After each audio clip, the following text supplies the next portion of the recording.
6 months removed from Olympic heartbreak, the U.S. women's national team is ready to start its rebuild. Or should we say, reload. A new cast of stars bears the promise of unlimited potential. But with a World Cup just over the horizon, there's no time to waste. Coming up, it's the United States versus New Zealand at the 2022 SheBelieves Cup. ESPN's coverage of U.S. soccer is presented by Volkswagen today. That coverage brings us to Carson, California, 15 miles south of Los Angeles. Dignity Health Sports Park, where the U.S. women's national team, ranked #1 in the world despite finishing 3rd at the last Olympics, will face New Zealand, the Americans looking to bounce back after a disappointing opening to this tournament. Welcome to Southern California in the SheBelieves Cup alongside U.S. Soccer Hall of Famer Julie Foudy. I'm Sebastian Salazar. Great to have you along with us. Julie, you know, if we look back over the last decade in international women's soccer, the U.S. has been dominant, and yet it feels like that dominance is not guaranteed to continue. We really are in a time of transition under the manager, Vlatko Ananonovski. We sure are in a time of transition, but before we flip that page forward, let's give a little context back in the last decade, because boy, what a decade that has been. Two, not just one, 2 world championships in 2015 and 19, and then the Olympic gold medal in 2012. Didn't have the success they had hoped for in the last 2 Olympics, bronze medal in 2020. But when you look at that record overall, you go, wow, that is a lot to live up to with this next group. And leading the charge, as we know, with this next group will be that player in Becky Sauerbrunn. Becky Sauerbrunn there, set to make her 201st international appearance today, the captain for the U.S. women's national team. Speaking of that transition, Julie, one of the toughest parts about it is that it's rushed for the manager, Vlatko Ananonovski. And we can thank COVID for that as well, because with the delayed Olympics, typically you have about 2-3 years where you can evaluate players, you can look at players, shorter evaluation period, and on top of that, those World Cup qualifiers aren't just World Cup qualifiers, they're Olympic qualifiers. So you have to have a good performance this summer in those qualifications to get through to the Olympics as well. And of course, moments ago, Julie, you had the chance to speak with Vlatko Ananonovski about the team's performance on Thursday. Considering all the circumstances and where they're at in the stage of their career, I think they did very well. I think that they were very good, spot on defensively. We saw some very creative and good things offensively. Obviously, there is always room for improvement, and like I said, where they're at right now, they have a lot to improve, but good start for them. Speaking of improvement, what needs to be better in today's game versus New Zealand from that young group? Well, like I said in the previous answer, we saw really good things in the on the attacking side, and I just wish to see a little bit more of that. And the final touch, I mean, that's what matters at the end, putting the ball in the net. Thanks, Coach. Yep, thank you. Julie, those are the words of the U.S. manager, Vlatko Ananonovski, but it was really his roster that grabbed everybody's attention ahead of this tournament. He left some, and I mean huge names off the list. Yeah, he left most huge names off the list, and that's what everyone was talking about. Look at the veterans that are not on this roster, who are available for call-up, by the way. Megan Rapinoe, Tobin Heath, Kristen Press, Alex Morgan. You can even add into the mix Crystal Dunn. She's pregnant right now. She's not in. Sam Mewis, Julie Ertz. So that whole chunk that has been such a part of this last decade, not here, and in large part because Vlatko Ananonovski doesn't have the time, he thinks. He needs to look at these younger players, and he needs to look at them now. We saw some of those new faces on Thursday night. There were some moments, Julie, but they couldn't break through against the Czech Republic in a scoreless draw. Yeah, and this is a game that they had so much possession against Czech Republic. A very good organized defense in Czech Republic. That was Sophia Smith breaking them down. Kat Macario, another young player with so much upside and potential, getting a shot on goal. We saw her get Rose Lavelle in time after time. And overall, it was a dominant performance in terms of possession for the United States. But as you heard from Vlatko Ananonovski, not the sharpness that he had hoped for in that final third. But everyone was looking to this moment. Trinity Rodman, the 19-year-old who had such success this year with the NWSL, and just literally her first touch with the national team almost gets a goal. It was called offside there, but so much to be excited about with this young team. Julie, here's a look at the U.S. lineup. 6 changes from the team we saw Thursday night. The biggest one, at least at the back, Alyssa Nair, her first game back after suffering a knee injury at the Olympics. And Sauerbrunn getting that start as well, and what you said was her 201st cap.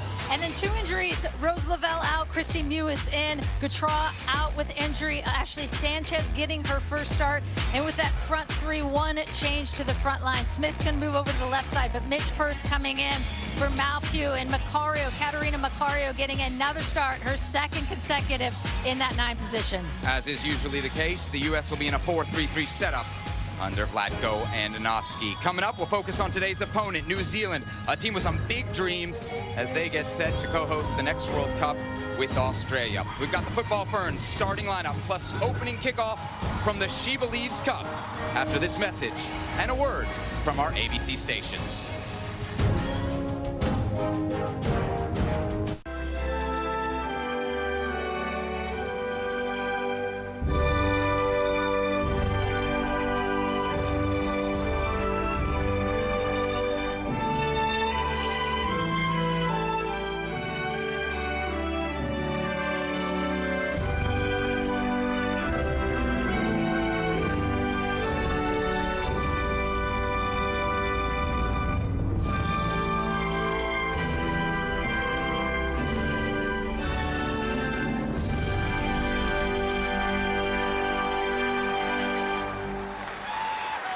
The national anthem of New Zealand as the Football Ferns prepare to face off against the U.S. women's national team here at the SheBelieves Cup.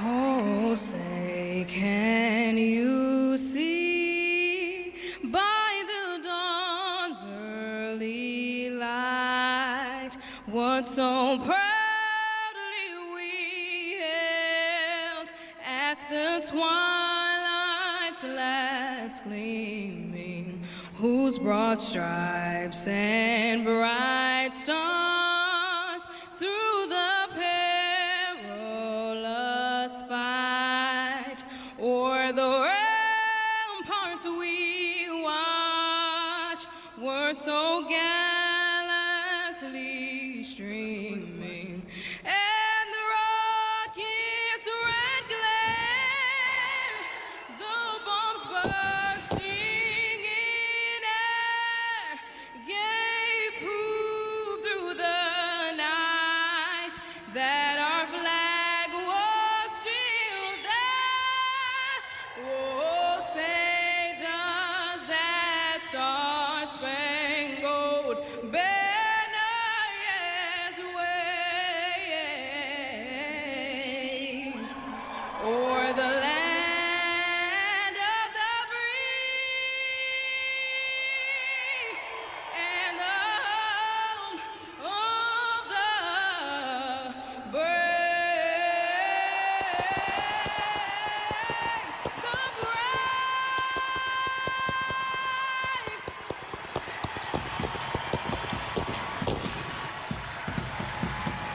Tiana Boston with a splendid rendition.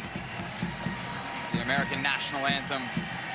Just moments till kickoff now between the #1 ranked U.S. women's national team and the Football Ferns, 22nd in the latest FIFA rankings. Julie, let's take a look at the New Zealand starting 11 tonight under their manager, Jitka Klimkova. Yeah, they're going to line up in a 4-3-3 as well. 2 changes to that lineup, and the big one being Abby Ursig out in that center back position, not even listed on the team lineup today. And in for her is Claudia Bunge, also in at midfield, Betsy Hassett in that 4-3-3. New Zealand losing their SheBelieves Cup opener 1-0 on Thursday to Iceland. There is Klimkova. She coached the U.S. under-20s and under-19s between 2017 and 2019. Before that, she'd actually managed the New Zealand under-17 team, where, Julie, she worked with 9 players on this current squad, so she was really the ideal choice to take over for New Zealand. Yeah, a lot of familiarity with Jitka Klimkova. And here's a look then At Vlatko Andonovski's starting 11, as we mentioned, 6 changes, Julie, from the team that we saw the other night, an average age of 27.2. With this lineup, Becky Sauerbrun's 201 caps, more than the other 10 starters that's combined. The nugget. When you add up all the other 10 starters on there, they don't even come close. Well, they come kind of close. 195 to Becky at 200. When you add them all up, she is going to be leading that back line as the veteran force on this team. Wearing the captain's armband, job she was given under Vlatko Andonovski. Entering his 3rd full year in charge of the program. This is the 7th edition of the SheBelieves Cup. The U.S. have won 4 of the first 6, including the last 2. Plenty of familiarity between these 2 programs. They've met 18 times. The U.S. has won 16 of those meetings. 1 draw, that was back in 2013. The 1 win for the football Ferns way back in 1987.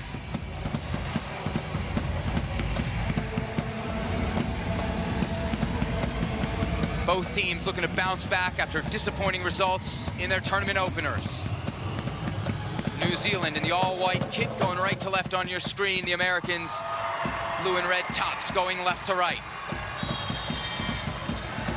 And we're underway from Carson, California, 2022 SheBelieves Cup. World Cup and Olympic champion Julie Foudy alongside me, Sebastian Salazar. Here come the Americans through Christy Mewis, looking ahead for Caterina Macario. Kicked out by the Kiwi defense.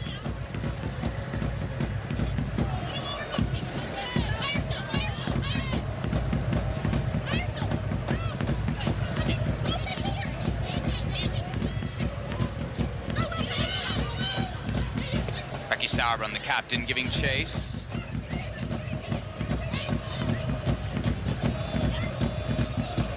It was only a minute into their tournament opener against Iceland that New Zealand conceded on Thursday.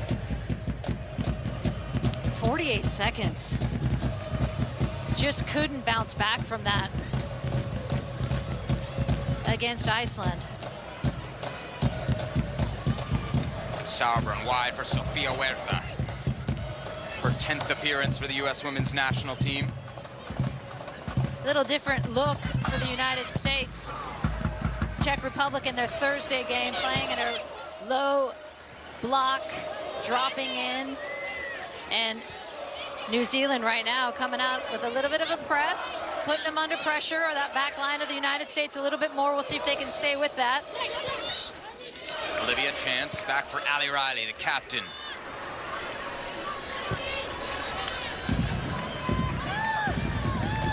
Michaela Moore. Cool, calm, collected from Sauerbrunn. Expect nothing less from the veteran. Today she's partnering at the back with Alana Cook. Center back, Julie, one of a few positions we're watching on this team. Yeah, we've seen in this transition period, really it being Alana Cook and Tierna Davidson linked up together, and that's a pairing that Vlatko Andonovski wants to really explore more of. Tierna Davidson getting a bit of a rest. A lot of these players, they're in preseason mode on load and minutes restrictions. Macario pulling away from the defense now. Cut down past midfield. Maria Belén Carvajal, our center referee from Chile, says play on. Chance to the middle. Cook intercepts.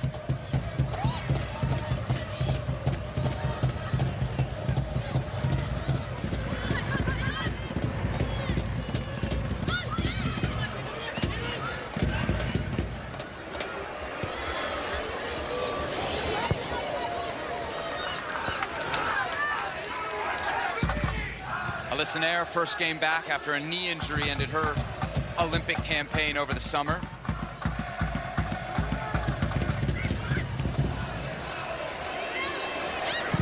Again, New Zealand coming with some of that pressure You haven't seen a lot of teams take this approach against the United States in the last few years because they're worried the U.S. is going to be able to break them down.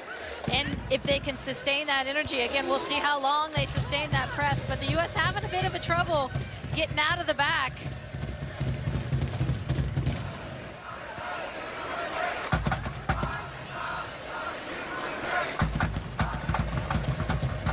Perfect conditions for a match, 65 degrees, not a single cloud in the sky. Ashley Sanchez pressured, hacked down in her first start for the senior national team. Same things happens to Christy Mewis a few yards downfield. Carvajal putting a stop to it. Quickly back in play for the Americans. Can they take advantage now? Down the left side with Sophia Smith. Early ball in, that's trouble. Goal!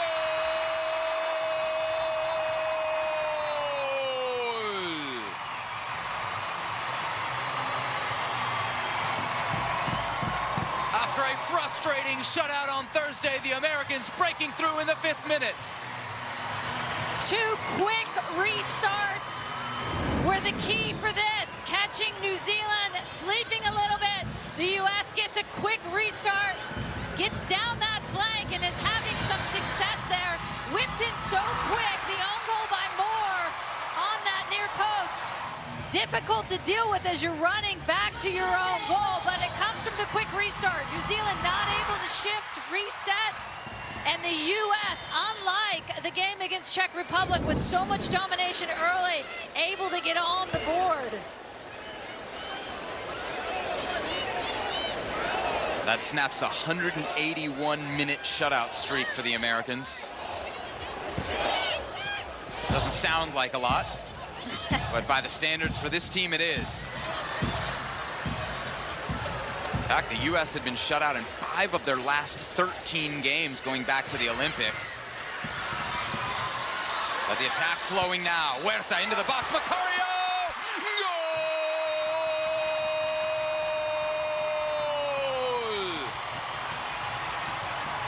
A second for the Americans and a second self-inflicted wound for the football Ferns.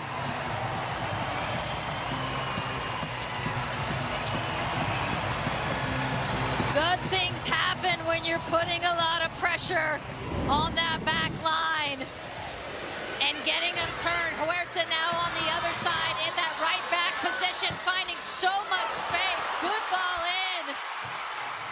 Again, New Zealand so unlucky in that situation, trying to clear it. But a good run in by Macario. And there it is, off of Moore again. For their second own goal back-to-back for New Zealand.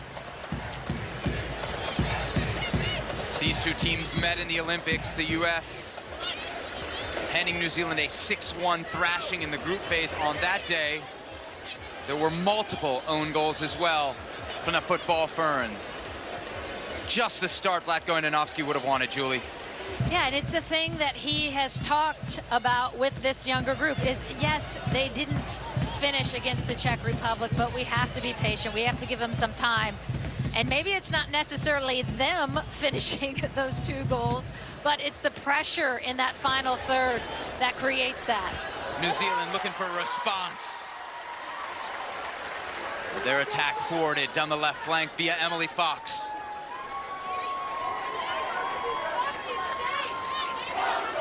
And this is going to be interesting to see how New Zealand responds to that, because that is just soul-crushing for a team against the #1 team in the world.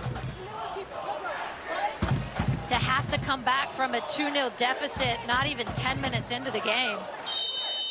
Corner kick coming here. Betsy Hassett locked in a one-on-one battle with Alyssa Nair right on the line.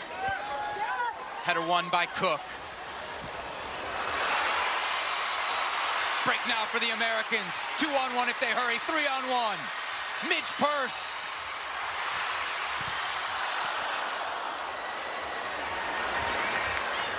And only desperate defending from New Zealand keeps us from a third.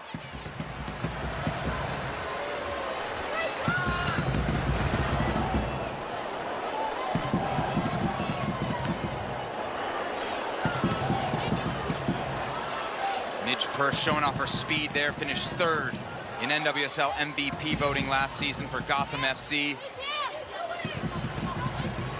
One of so many talented options in those wide wing positions for Andonovski. Ball in here for Purse. Brave from Erin Naylor, who comes to gather.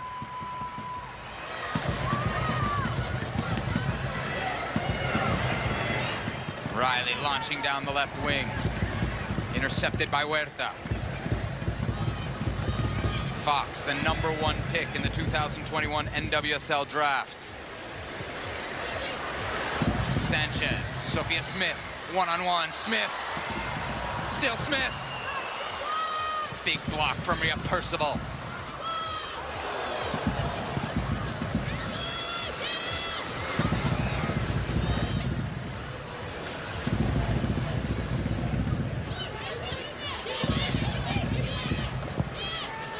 Tough start for Michaela Moore.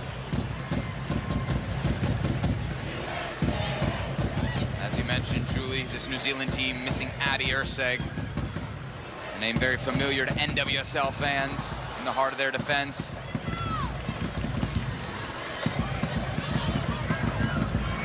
Moore on the occasion of her 50th international appearance may already have some moments she'd like to forget.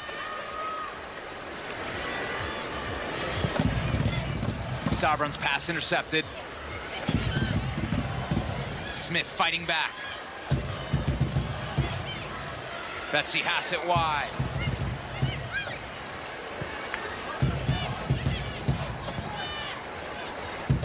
That is the danger, though, of pressing the U.S. team, is when you come for them and you open up the game a little bit more rather than staying compact. That is the danger in transition, which you saw.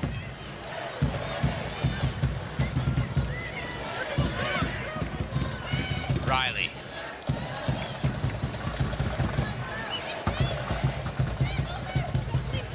#142nd appearance for Ali Riley, the New Zealand captain and #7. Played for Chelsea, Bayern, a 5-time All-League selection in Sweden during her career. Now with Angel City FC after being traded from Orlando. Turnover. Katie Bowen leaves it for Riley.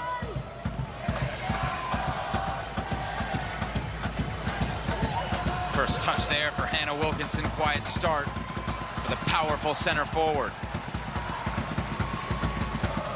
Great to see Alyssa Nair back in goal. As you mentioned, Sebastian, first start since that semifinal at the Olympics.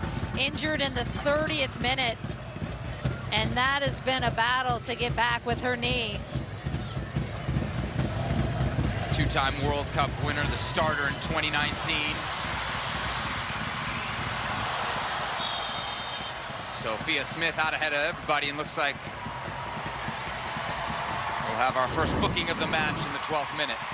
Another look at that goal. That's a ball flighted into Midge Purse. Comes off Midge's Purse head off of Moore. They're actually going to take away the own goal and credit it to Purse, who's busy in that box this whole first 10 minutes.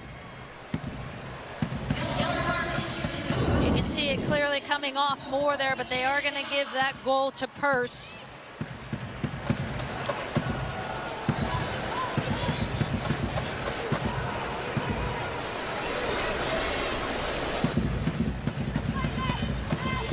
Oh! 13th minute set piece looming for the United States. Macario stands over it.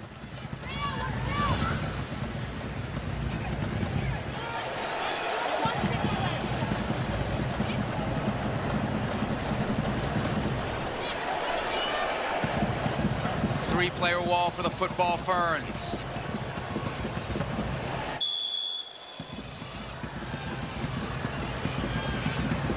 Macario. Naylor gathers the deflection calmly.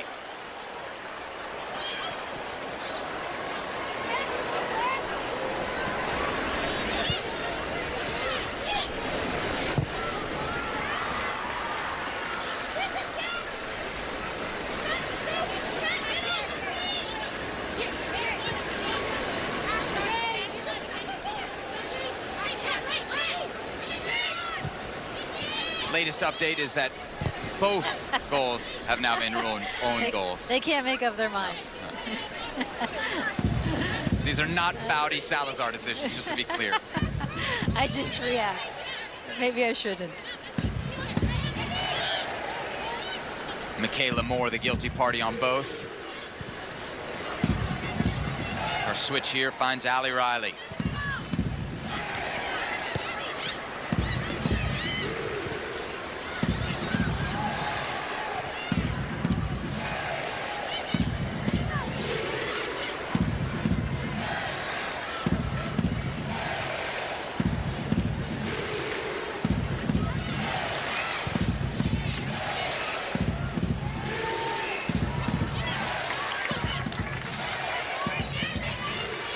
New Zealand's efforts to play out of the back, fruitless. And the Americans take over already with a 2-goal lead, 15 minutes in. Can they add to it now?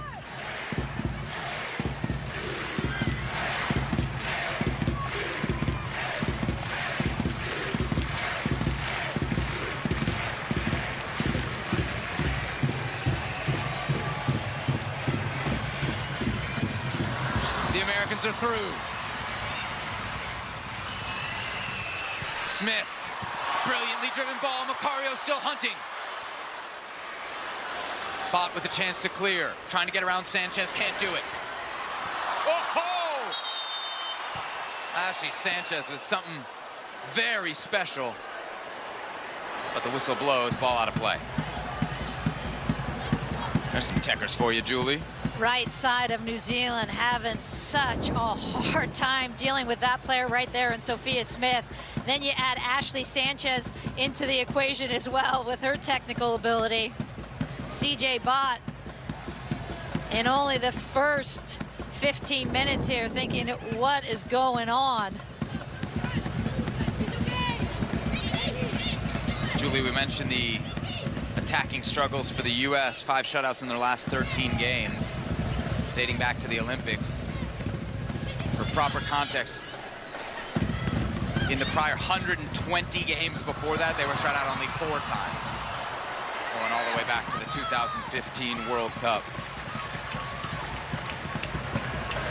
Corner kick coming up for the United States. Looks like it'll be Macario to take it from the far sideline. Yeah, we saw them, obviously, the struggle, the real struggle outside of the New Zealand game at the Olympics to get anything on the board and get any momentum going. And so, even though it is 2 own goals in these first 16, a good sign for the U.S. with the pressure they're putting in the box. Alana Cook closest to Naylor, the New Zealand goalie. In swinger right at Naylor. She can't gather it, skips across the goal mouth. And the Americans knocking on the door for a third.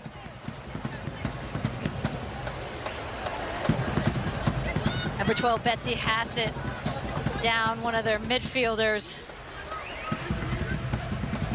caught in that collision.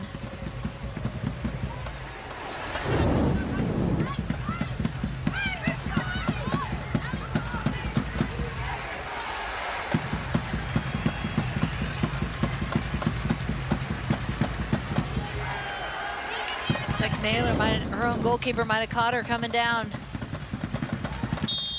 Macario to try corner from the near sideline.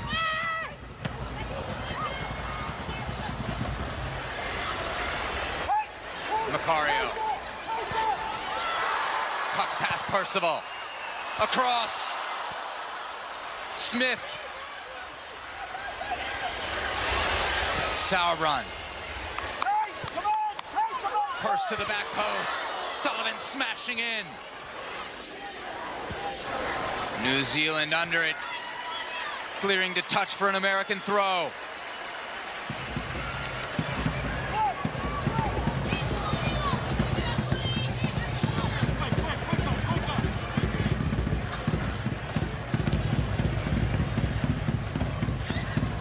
I think the lesson too taken by this younger team in that first game, going back to that Czech Republic game, a ton of possession and dominance in the first 15 minutes that they didn't have anything to show for it on the scoreboard. And one of the topics of conversation when you talk to the players was they've got to capitalize on those moments, as you're seeing today.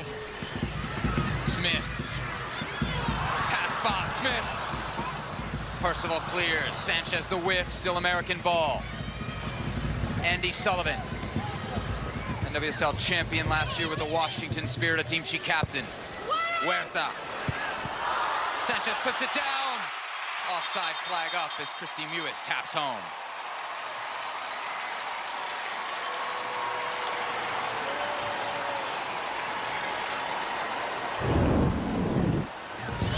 New Zealand under so much pressure. When the U.S. switches to an outside back and Sofia Huerta wide open, and there's the clear offside by Mewis.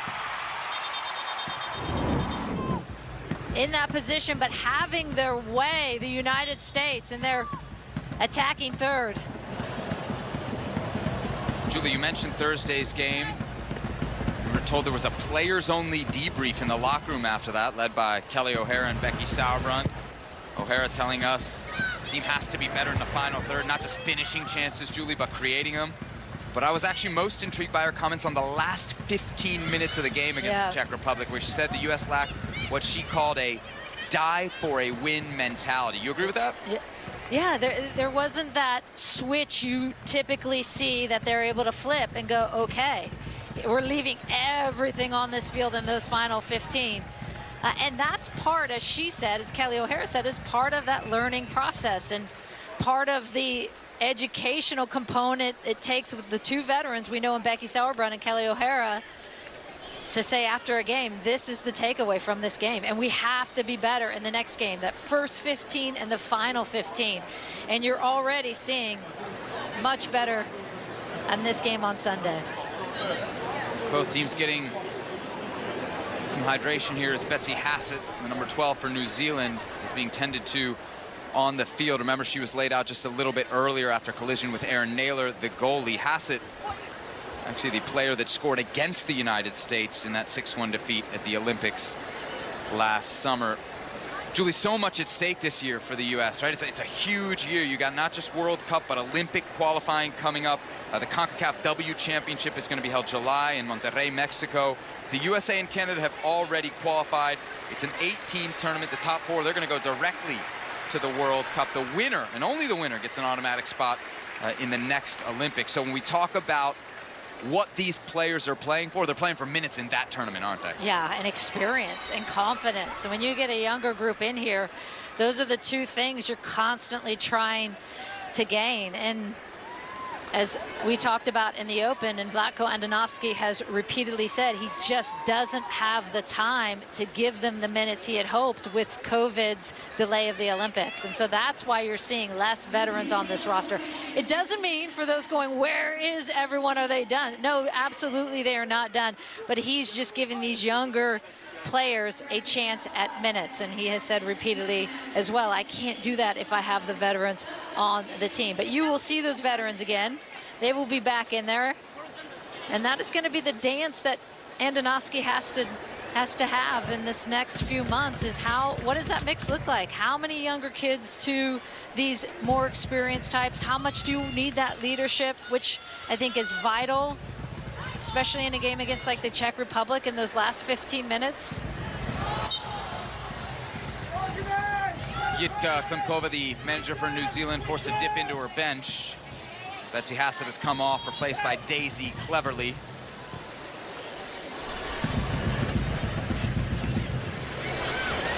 Macario back to goal.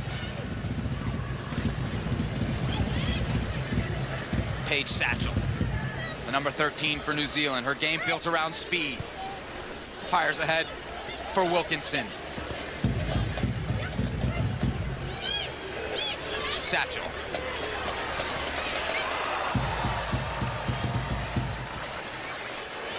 Sanchez doubling down in defense.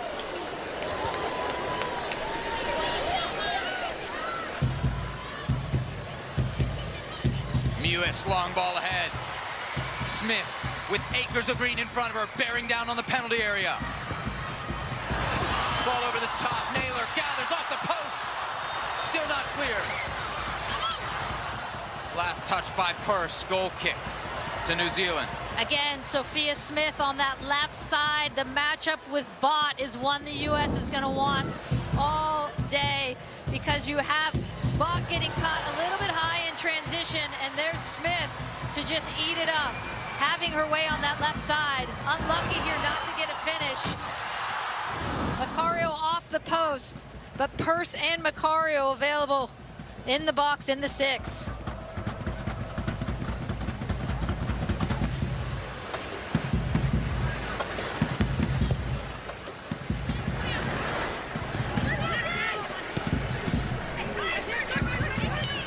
Sullivan.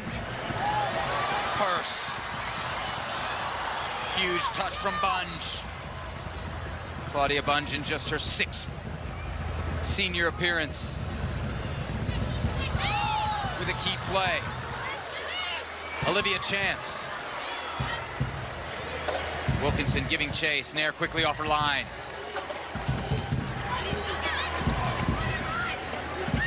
Huerta. Back for Cook.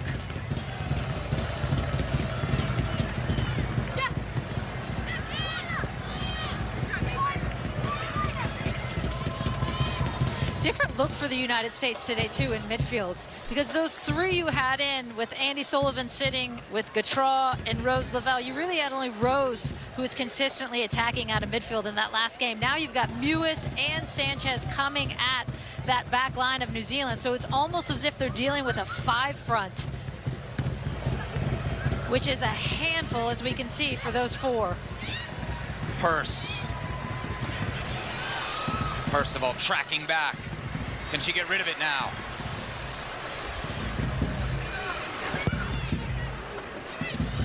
Mentioned Rose Lavelle. She picked up an ankle injury in the opener. Vlatko Ananovsky said, had it been a major tournament, Rose would have played, but I mean, here's your list of star power that's not here. Rose Lavelle, Crystal Dunn, she's pregnant. Abby Dahlkemper, Lindsay Horan with injuries before the tournament began. Sam Mewis still recovering. The big 4 that we mentioned, Alex Morgan, Megan Rapinoe, Kristen Press, Tobin Heath, plus Julie Ertz. I mean, there's a starting 11 right there. And a good one, a real good one. A lot of decisions to come down. Smith takes it herself. Huerta.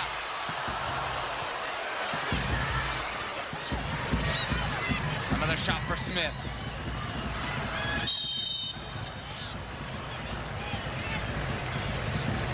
We got more SheBelieves Cup action coming your way Wednesday as the United States takes on Iceland. That match, again, on Wednesday on ESPN2, 9 p.m. Eastern Time, our coverage starts.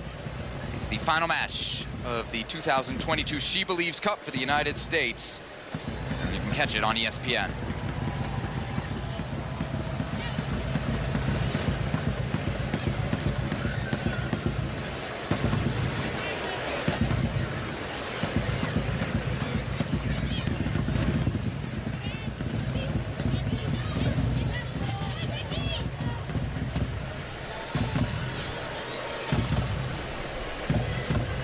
Cook taking the road less traveled after she left Stanford, went to play for PSG before coming back stateside. Now with OL Reign of the National Women's Soccer League.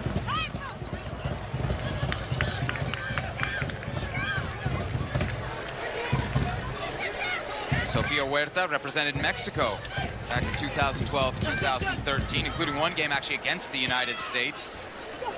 She was granted her one-time FIFA switch and 2017 debuted for the United States later that year.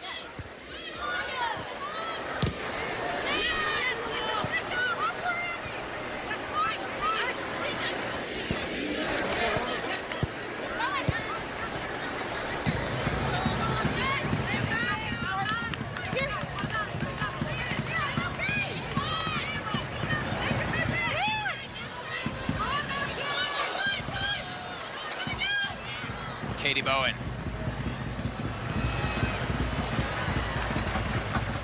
Wilkinson almost catches Cook on her back shoulder there.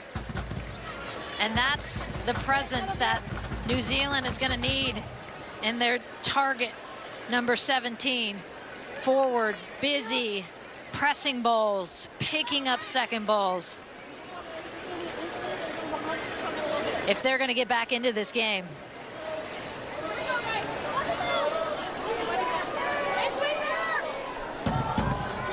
29th minute corner kick for the football Ferns, looking to slice the American lead in half.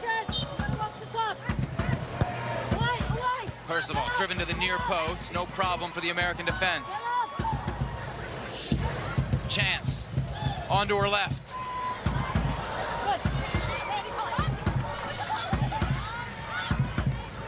Bunge working against Fox. And Emily Fox wins the one-on-one.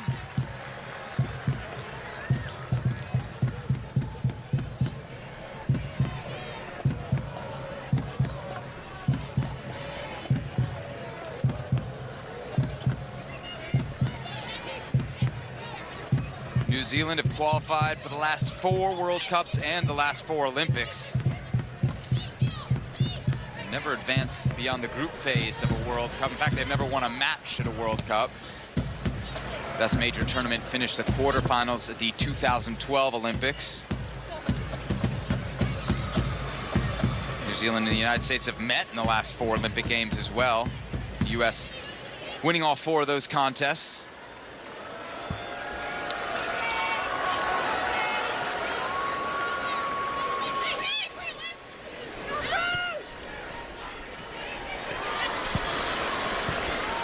Macario drifting wide. She's got Smith in behind. Smith on Bunge. Purse. Sullivan can have a go from distance. She will.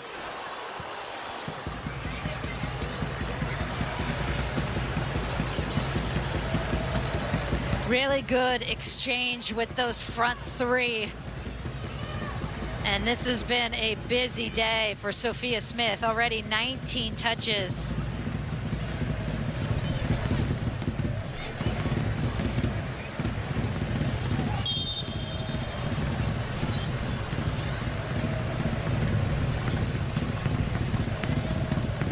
Purse, 26-year-old Harvard graduate. 2 senior international goals to her credit. Need to add to that tally today. I believe this is the first time Midge Purse has been brought in as a forward for the national team. Whenever she's come in, she plays forward, of course, for her professional team. But when she comes in with the national team, typically she's an outside back, and that just speaks to the versatility that she can bring to a game. She can easily pop into an outside back position in the middle of a game, change that formation up for you. One of the things that is a big plus on her side when you look at Midge Purse.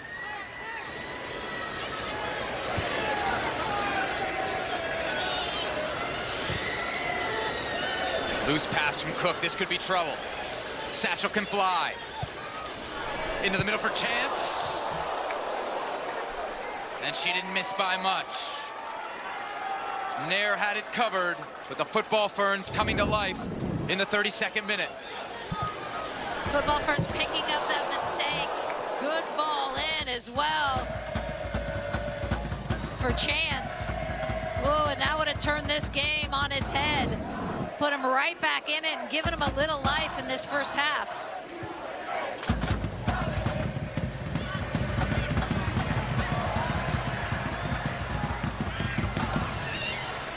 Purse in the number 23.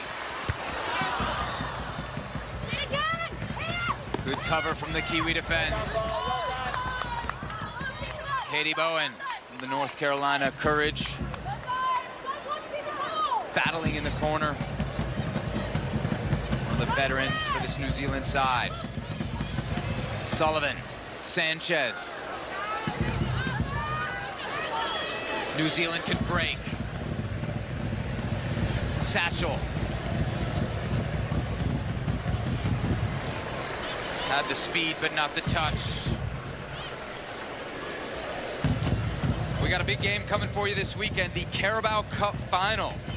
Chelsea versus Liverpool, 11:30 a.m. Eastern Time, available for you, of course, on ESPN+.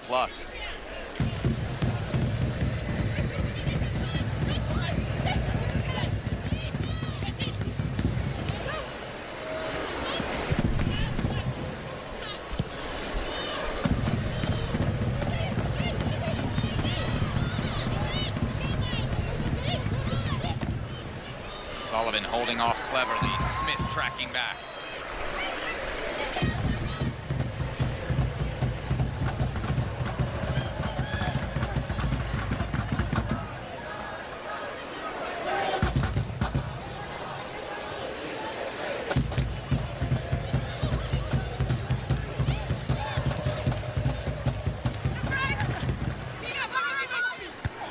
Riley wins the header twice. Should be a great one-on-one battle down this near sideline between Riley and Purse. A little bit of a lull here in the game. Tempo slowed down a little bit. I think of the United States, you think, okay, we've got the pace, we've got the athleticism, we've got the players to beat this. Let's put this team away in the first half, pick up the pace. Beautiful combination wasted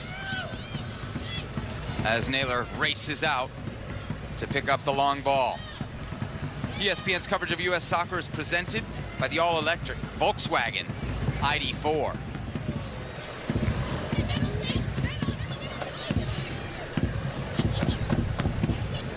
More American pressure forcing New Zealand back.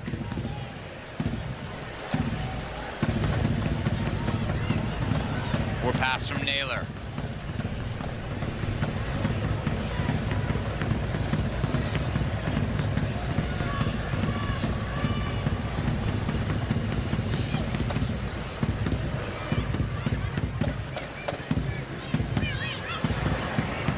Purse v. Riley.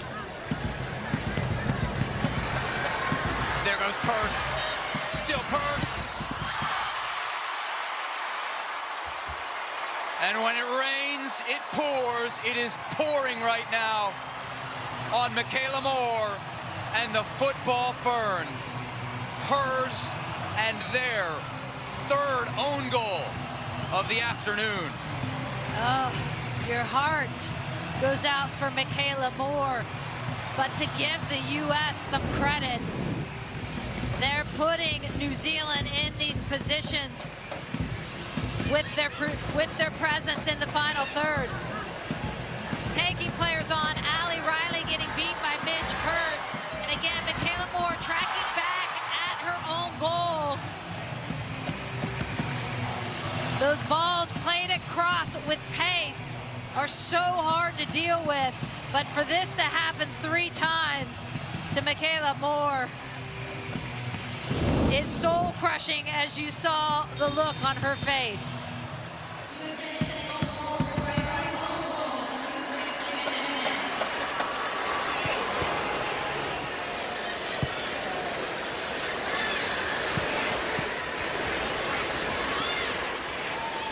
The American scoring woes disappearing in the Sunday sun here in Carson, California. 3 goals in the opening half after getting shut out Thursday night by the Czech Republic. And for New Zealand too, beyond missing Abby Erceg, as we said in the open, their veteran captain leader and what she brings to the defense, you also don't have her stabilizing presence, a calming presence of someone next to you saying, we're gonna be all right, it's okay. It's okay, Michaela, we're gonna get through this. And that is such a huge loss for New Zealand.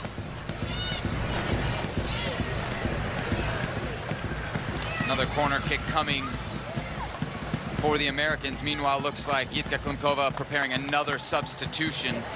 Rebecca Stott wearing the number 6, checking in with the 4th official.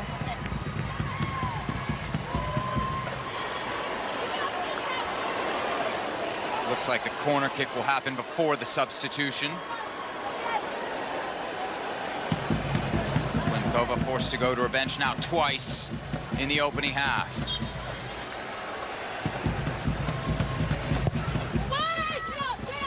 Sauerbrunn in the box, to the back post. Naylor intervenes.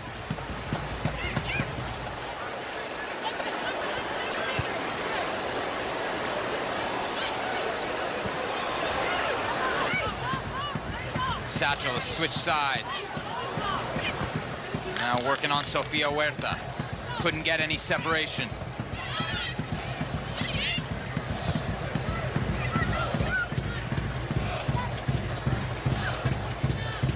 Cook, easy win versus Wilkinson.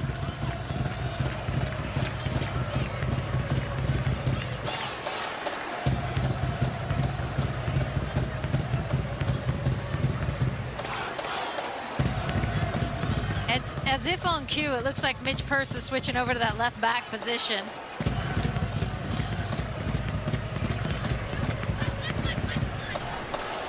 Sullivan is now drifted wide.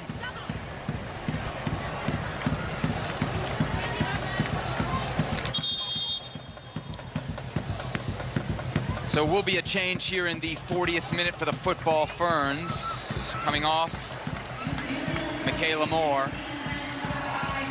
3 own goals to her name today. Replacing her in the 11, Rebecca Stott. Julie, what a story. She was diagnosed with Hodgkin's lymphoma in February of last year.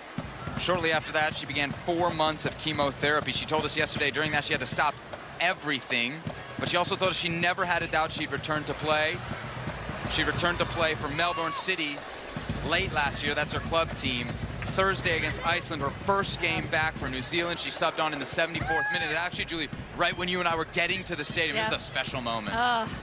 To see what she's been through and watch, she's been very open about the journey that she's had dealing with this. And it's tremendous to see her step onto that field and wave and smile and be back playing for New Zealand.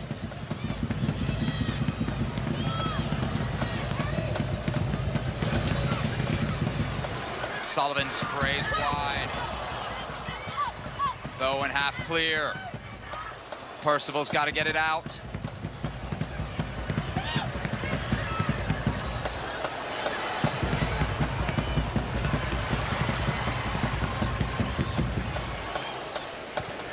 Sullivan, playmaker. Huerta.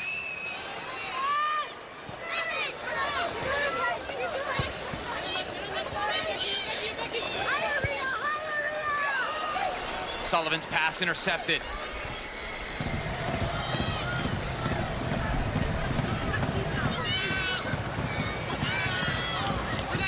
Riley running out of space on the near sideline.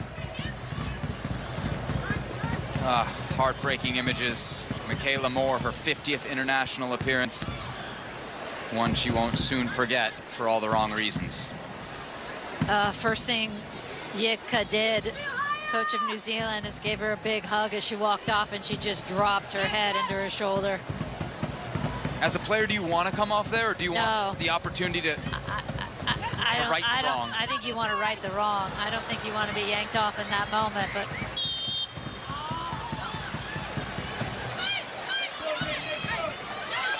42 minutes down here at Dignity Health Sports Park. U.S. Women's National Team beating New Zealand 3-0 in their second of 3 here at the 2022 SheBelieves Cup. Julie Foudy, Sebastian Salazar with you on the broadcast.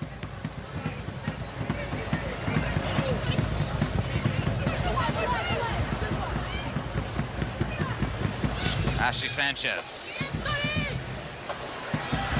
has Fox at the back post. Bowen away.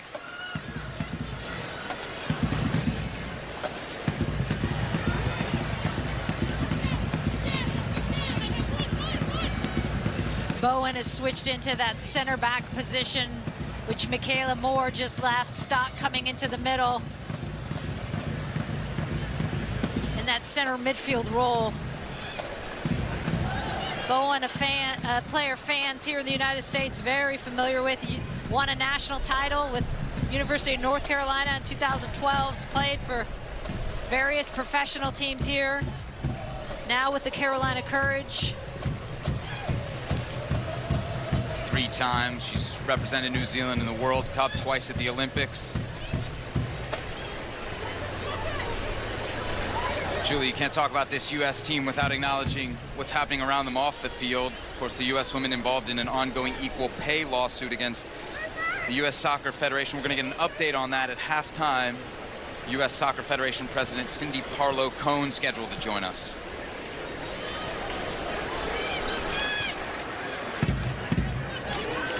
Riley double teamed in the corner. She's done well to win a kick. Watch it early! Watch it early, South!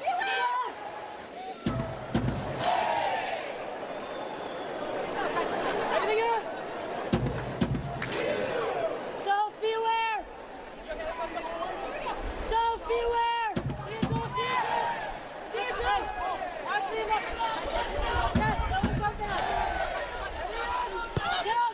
Short corner. Bowen. No problems for Nair. First real test for Alyssa Nair. Holds on clean to that. Looking good coming out.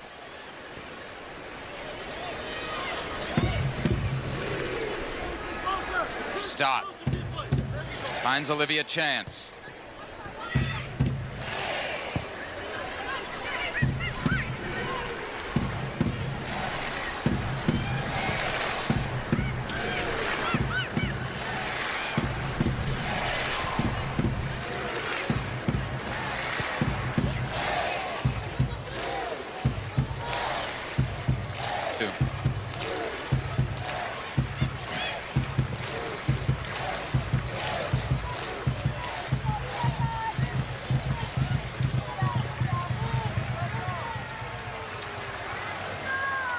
It's not often you see own goals in games.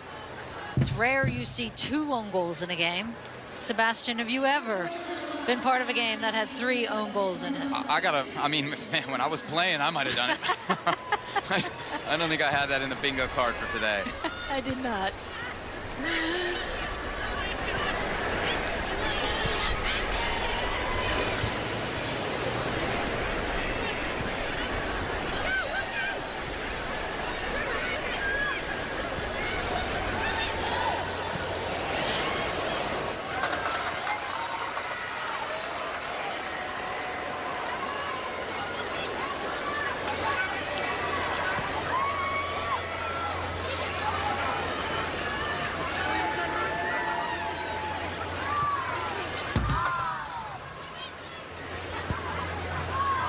Final moments of the first half.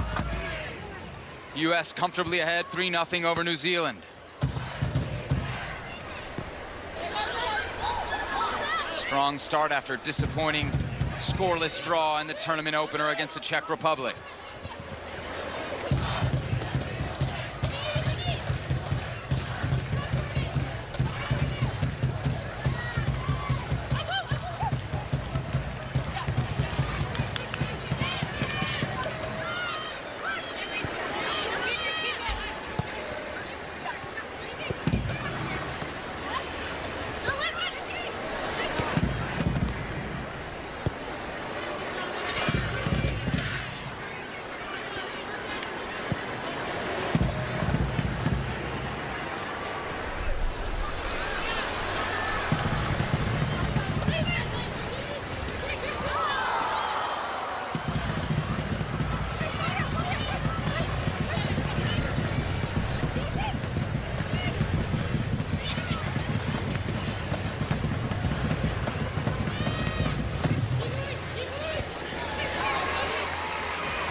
And there it is, the first half in the books. The United States in cruise control. They lead New Zealand 3-0 at the half. Sophia Smith, Midge Purse critically involved in the goals on what's been a heartbreaking day for New Zealand. 3 own goals, the difference in this match. When we return, Julie and I will talk with U.S. Soccer President Cindy Parlow-Cone. That interview next. ESPN's coverage of U.S. Soccer is brought to you by Volkswagen. More after this message and a word from our ABC stations.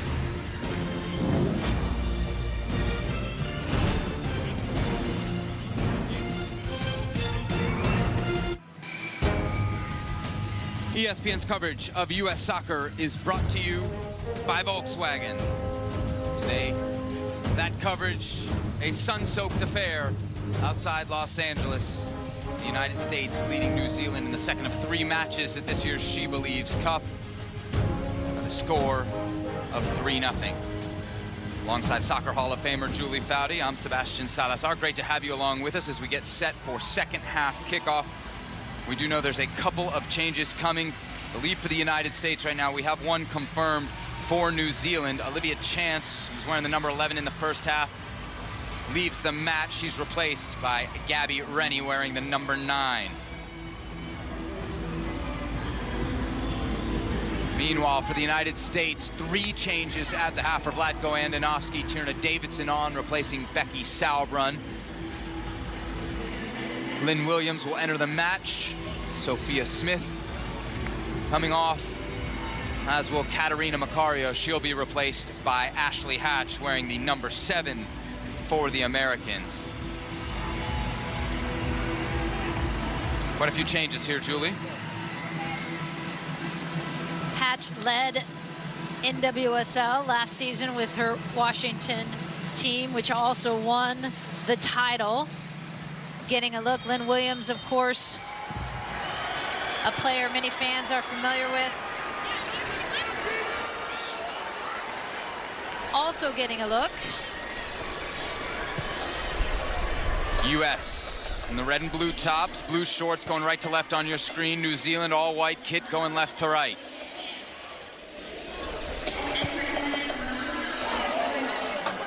US first in the latest FIFA rankings. New Zealand 22nd.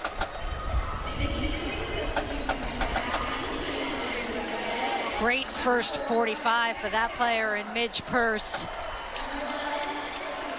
And the chaos she created, ultimately responsible for 2 of those own goals.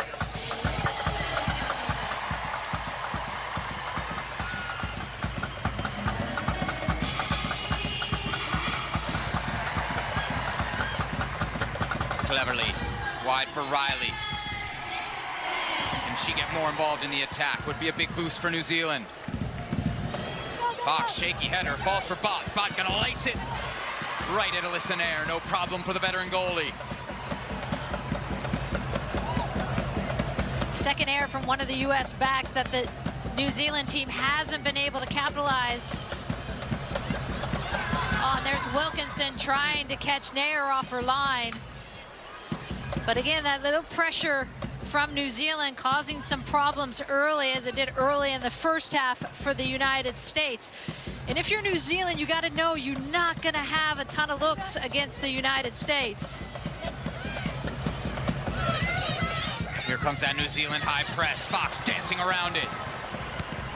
Ahead for Williams.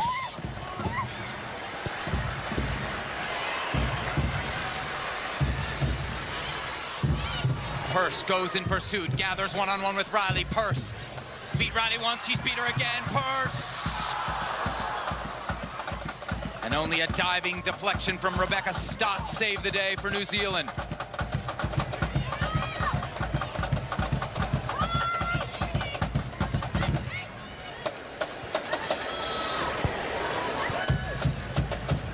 Ball moving quickly across the American midfield.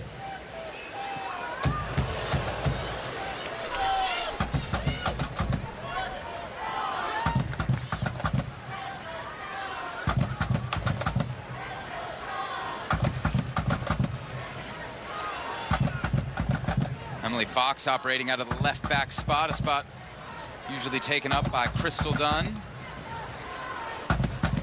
Dunn pregnant right now, although Julie, I don't know if you saw the video from earlier this month. Crystal posting on social media, doing full drills and everything at 6 months pregnant. Pretty impressive. Not surprising. Go Dunner. Purse. Sneaking in behind Bunge and nearly got there just in the nick of time. Her hustle has instead resulted in an American corner kick. US looking for their 4th in the 49th minute.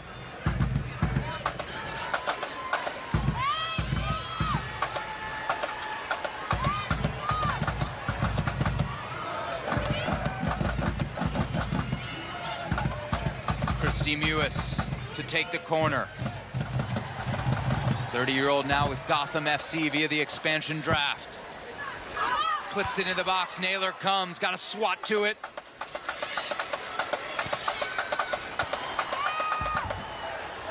Big race here, Davidson gonna get there first, yes, good use of the body as well.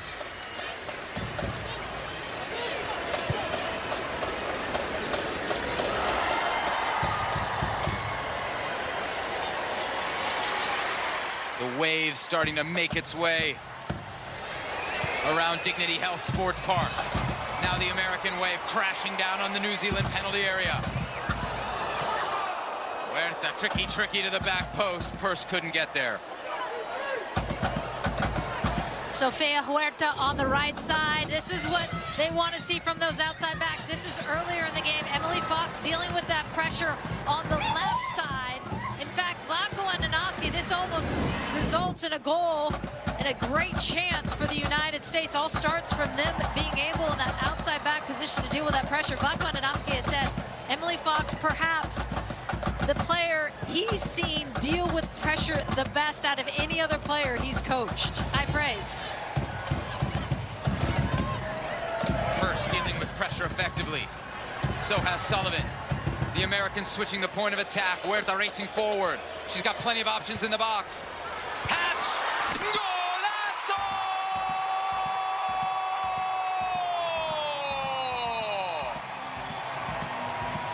Where she plays, she scores! Ashley Hatch to the back of the net!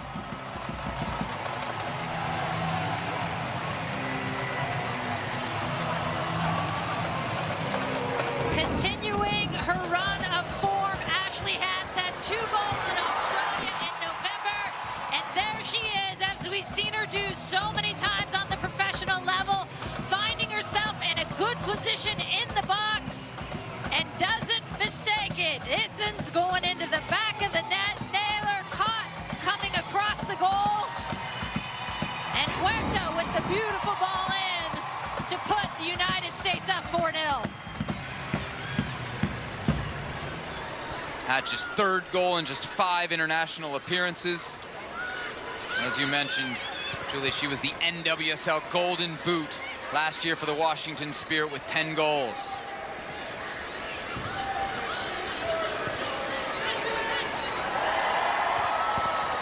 Americans with yet another chance to break. Williams' pass cut out. But now she's found Sanchez with tons of space. 3-on-3 if they hurry.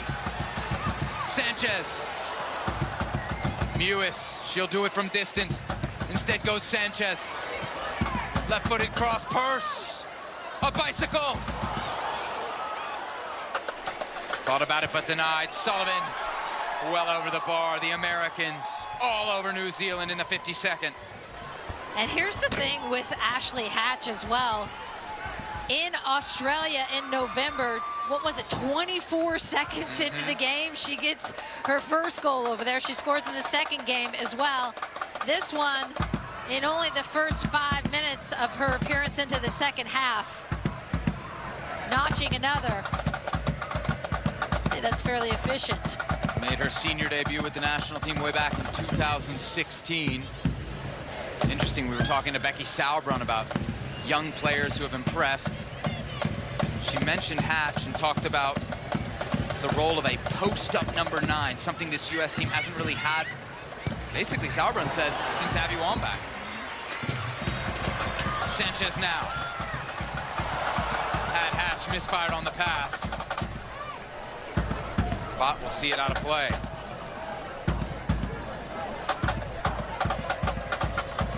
A reminder, this Saturday starting at 11:30 a.m. Eastern on ESPN+. We got some Bundesliga action going on. Augsburg, that's Ricardo Pepi's Augsburg against Dortmund. That's Gio Reyna's Dortmund. Although we know he got hurt today. Again on ESPN+. That's a Saturday, 11:30 a.m. Eastern.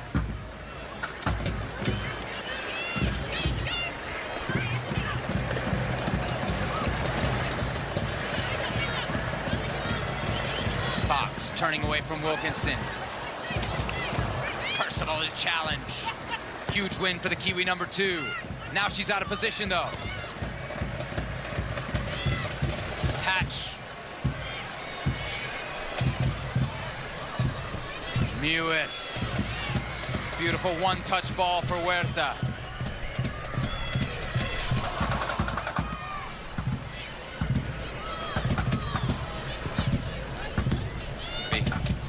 Davidson, slick ball.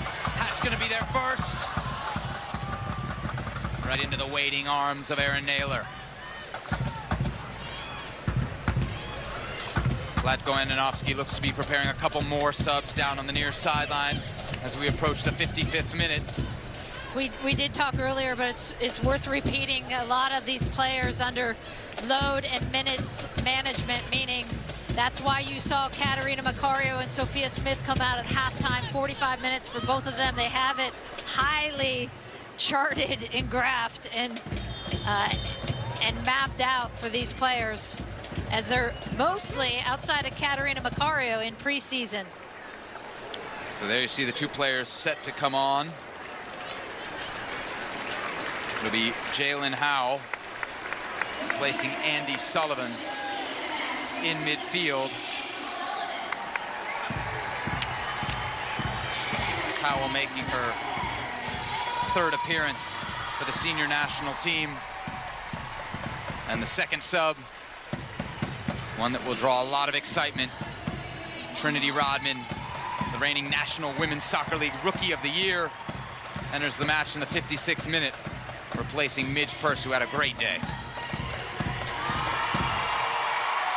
Fantastic performance. 55 minutes for Midge Purse, and there is Trinity Rodman getting her second cap for the United States.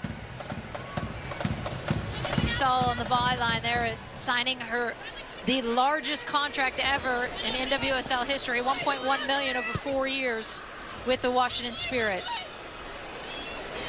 19-year-old making her debut on Thursday against the Czech Republic. Almost scored with one of her first touches. Not just your NWSL Rookie of the Year, also a best 11 pick, and by the way, a title winner with the Washington Spirit. What a year she had. In her first professional campaign. Sanchez, cutting in the box. Still Sanchez.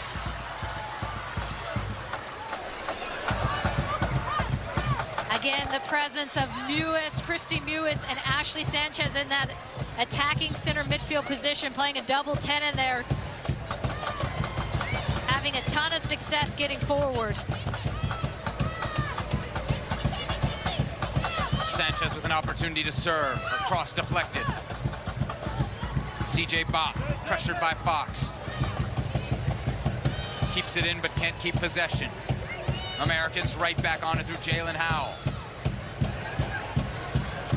Howell for Rodman, soaring through the air. Couldn't get it goal bound. We've seen how dynamic and fast and technical Trinity is in the league. And there is her mom, Michelle, watching from the stands.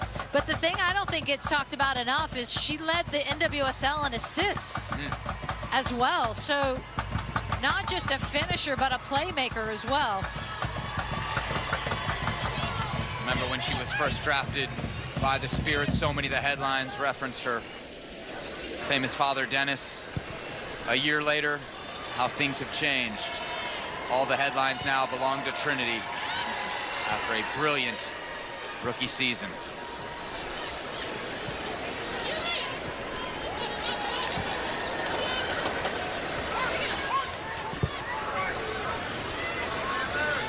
Good turn from Bott.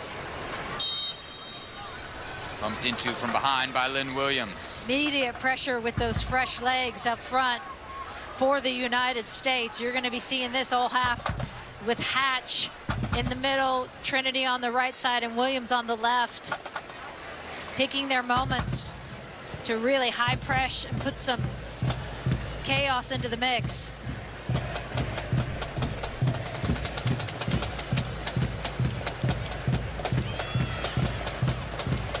Personal over the top. Never a threat for Alyssa Nair. Her outlet pass. Well read by Riley. Hannah Wilkinson lurking. The big number 17, always a problem for the United States. Of her 26 international goals, 4 have come against the Americans. Good positioning by Jalen Howell, picking that up in midfield. You see her in the number 10 jersey. That was a funny story. Rose Lavelle actually told us coming into the SheBelieves Cup that she was a late ad for Lindsey Horan, who typically wears the 10. Pick this up in a bit. Williams.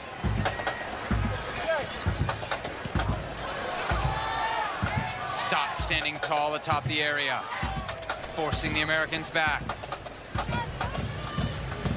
Howell in that number 10 wide for Fox. When Howell came in for Horan, who wears the 10, Horan out with a knee injury. They told her she was going to wear the number 10, and she said, I can't wear the number 10. There's no way I'm wearing the number 10. They're like, yeah, you're wearing the number 10. And then she said, I'll wear anything but the 10. I shouldn't be in the 10. And Rose said they had so much fun with giving her grief the entire week of, gosh, you got that real quick. All of a sudden, you're in the 10? Look at you, hot stuff. Howell coming off a great collegiate career at Florida State, the number 2 pick in this year's NWSL draft by Racing Louisville.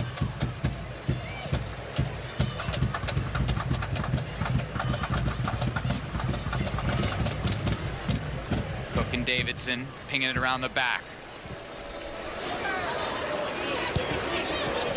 Sanchez, watch for her and Rodman. Their chemistry on display throughout the NWSL season with the Washington Spirit.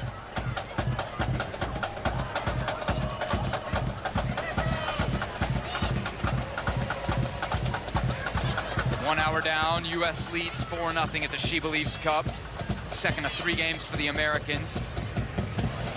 They drew on Thursday against the Czech Republic, a disappointing performance and a disappointing result. One that temporarily saw them looking up in the SheBelieves standings at Iceland, who beat this New Zealand side in their opener on Thursday.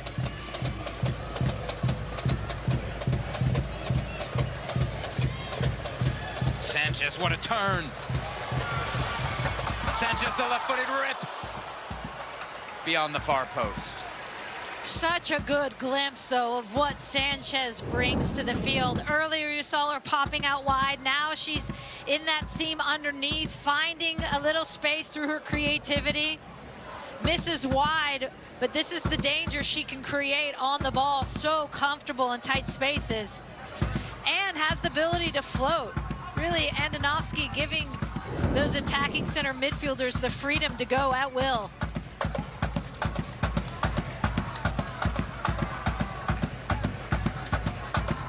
There seems, Julie, to be a bit more urgency to this American side than what we saw on Thursday.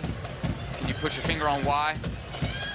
I also think, to be fair, I think Czech Republic presented a more compact defense that was harder to break down. Oh no, worrisome moment here in the 63rd minute. Trinity Rodman down on the ground.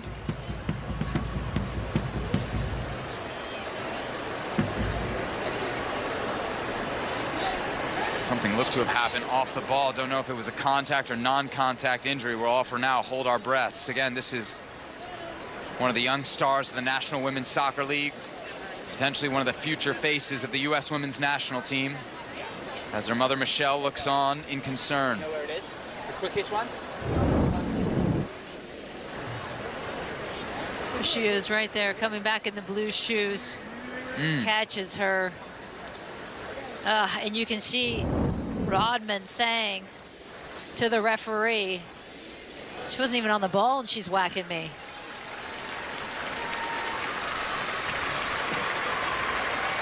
Rodman limping off with some help. We should note there is no VAR in this tournament.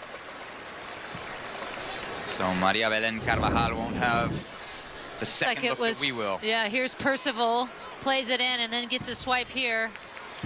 Whether, maybe you could say there wasn't malintent in that one. Really? I look pretty clever to me. The other angle didn't look as I think she knew what she was doing. Percival, such a veteran for this New Zealand side. This is her 159th senior appearance. Most of any player on this team. It'll be CJ Bott, though, to put this ball back in play.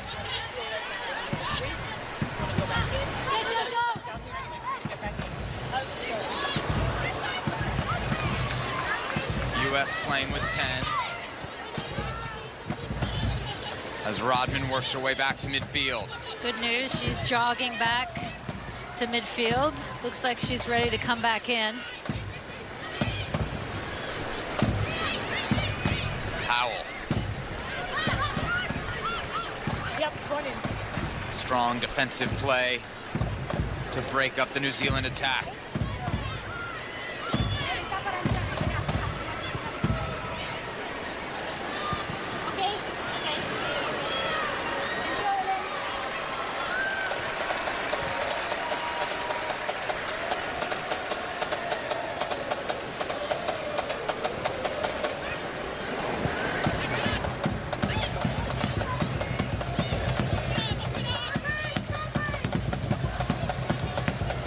Good touch from Stott.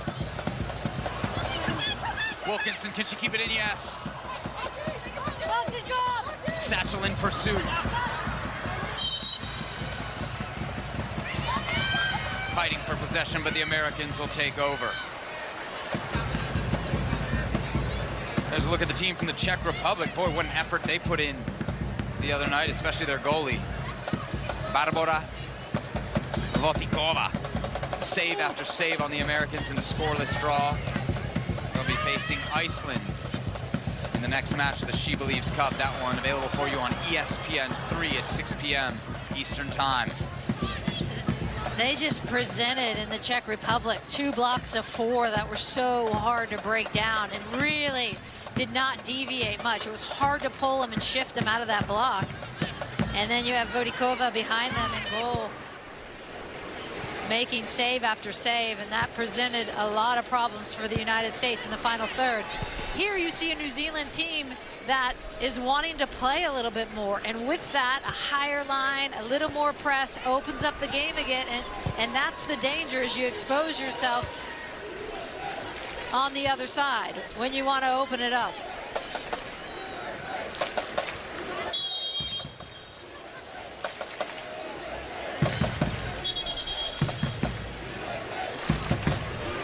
Finally, a whistle that goes the visitors' way. It'll lead to yet another substitution for the United States. Looks like Mallory Pugh set to enter the match. She'll replace Ashley Sanchez. Pugh started against the Czech Republic on Thursday night. Sanchez coming off after her first start at the senior level. Really good 67 minutes for Ashley Sanchez, buzzing all over the place. Mewis and her in that 10 role. Sanchez from Southern California, played at UCLA. No doubt some friends and family in attendance today. By the way, attendance just announced here at Dignity Health Sports Park, 16,500. The crowd for this one.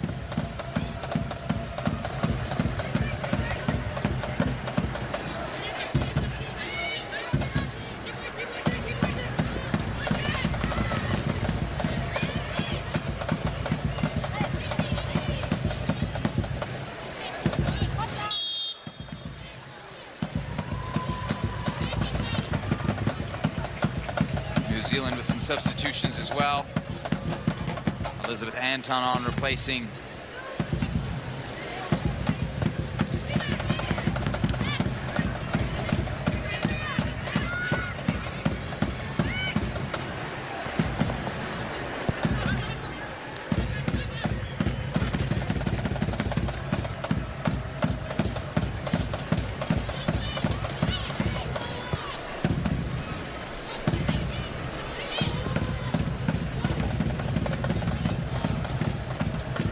holding firm at that right back spot, making the most of her opportunity. Kelly O'Hara given a rest today after her performance on Thursday. Cleverly, Davidson skies. Beautiful touch from Hatch. Pugh.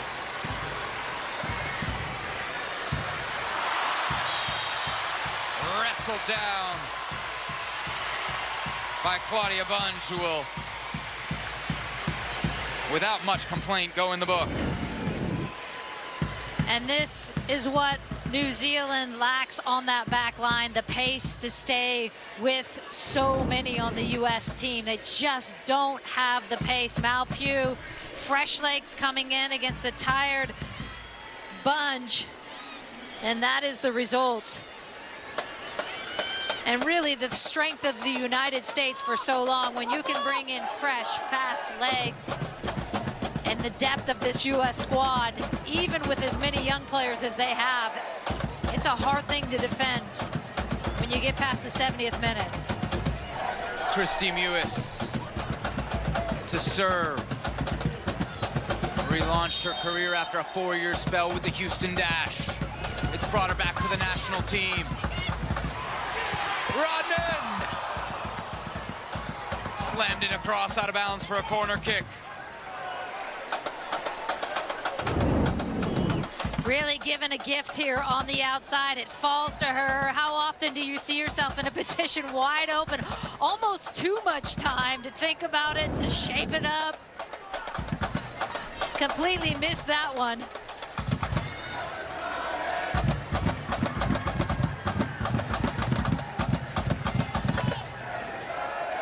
Fifth corner kick of the game for the United States.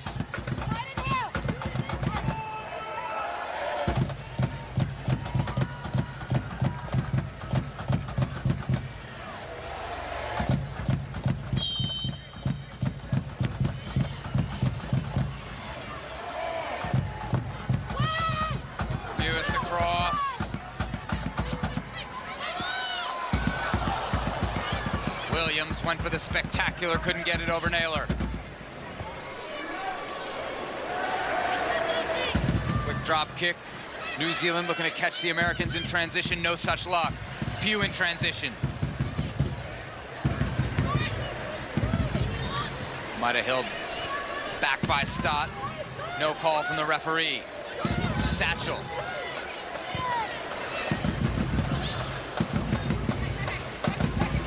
Wanted Gabby Rennie.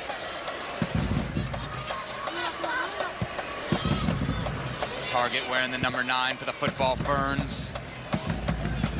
No target would get to that as the Americans take over in the 72nd.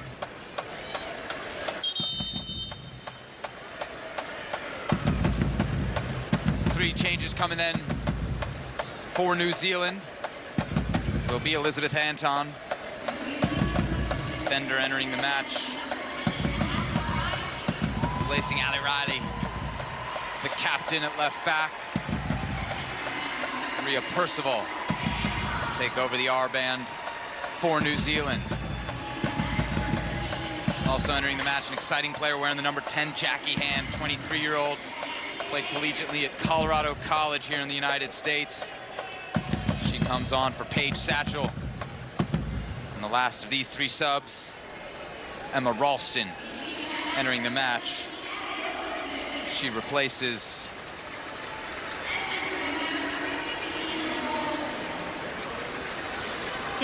New Zealand going through a similar transition period. You find a lot of teams post-Olympics with that gap, even though it is shortened this year before the next World Cup because of the delayed Olympics. But a lot of teams making the transition, and you're seeing in these substitutions and this desire by Yitka to play as many players and all her subs as she can, is you got to, again, develop those players, give them the minutes, give them the time. And they're the co-hosts, so they don't have the opportunity to get a bunch of World Cup qualifying games in. They're co-hosting that 2023 World Cup and really want to have a good performance in 2023, of course. Emma Ralston, the last of those changes, replacing Hannah Wilkinson in the 11 for New Zealand.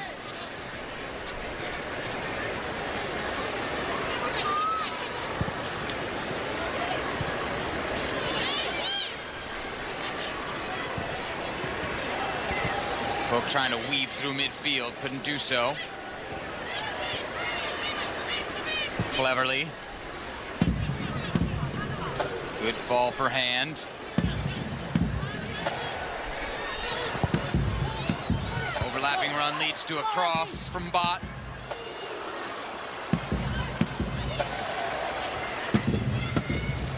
Percival.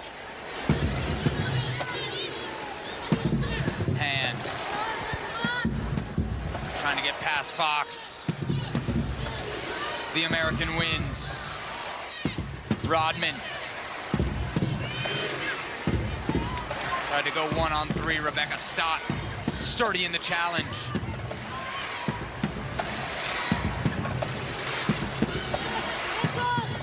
Hand. Davidson.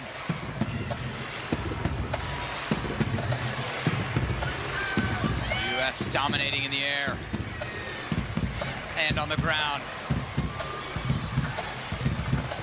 Williams wanted Hatch, but the American center forward running out of steam. 75 minutes down, quarter hour to play. Second of 3 at the SheBelieves Cup.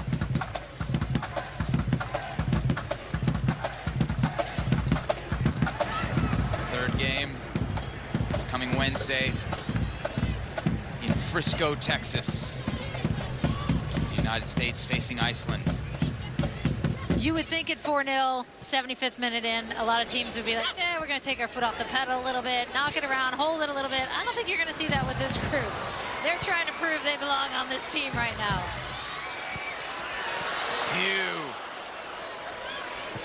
Pugh. Nearly slid it through for Rodman. Credit the Kiwi defense. I mean, it really is a blank canvas for the U.S. women's national team in this transition period. Every player, whether you're a young player or a veteran player, is thinking, I have to prove that I belong on this roster. We talked to Kelly O'Hara about that actually yesterday. She said, even me, at 150 caps almost, I don't know if I'm going to be on that roster. It's a great motivator. She says, and I know every veteran feels that right now. And that is a good thing. To have that little nudge to say, all right, every day she says I wake up, I'm thinking I gotta get better. Vlatko Ananovsky telling us last night he knows Megan Rapinoe can solve problems. He knows Alex Morgan can solve problems. He knows Kristen Press can solve problems. What he wants to find out now is, can this younger group of players solve those problems? Did he get some answers in this match? Yeah. You know, that's a great question. Yes, I think you had clearly, because of the pressure Midge Purce put on them, the pressure Sophia Smith put on them, Katarina Macario in that first half, what they were doing, running at that back line and turning them, helped create those goals. They will say, we also want to put our name on the score sheet as well, not just be own goals is the next page forward. But what I think is important is, in those moments against the Czech Republic, you, to your point, don't have a veteran player to turn to, and that's what Vlatko Ananovsky wants to see. Can, in those moments, you grow as a player instead of relying on a veteran player, and show me what you have? And today has been much better. They do have the help of those own goals, but credit the United States for the presence they had in that final third and the pressure they put on. All the competition for spots. This year's National Women's Soccer League season should be one to watch. 22 of the 23 players on this SheBelieves Cup roster in the NWSL. The lone exception, Katarina Macario, who plays for Lyon in France.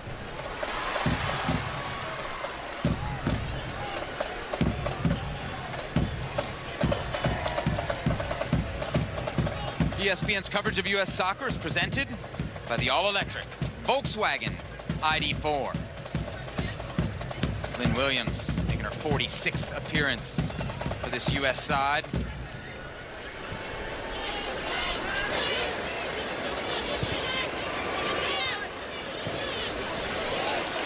Big win from Howell. Pugh.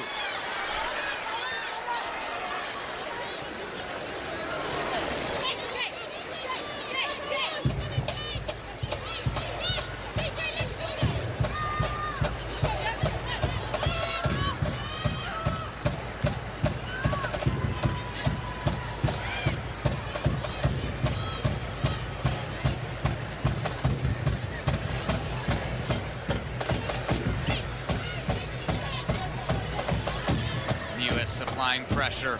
Oh, nothing gets past Howell in that midfield.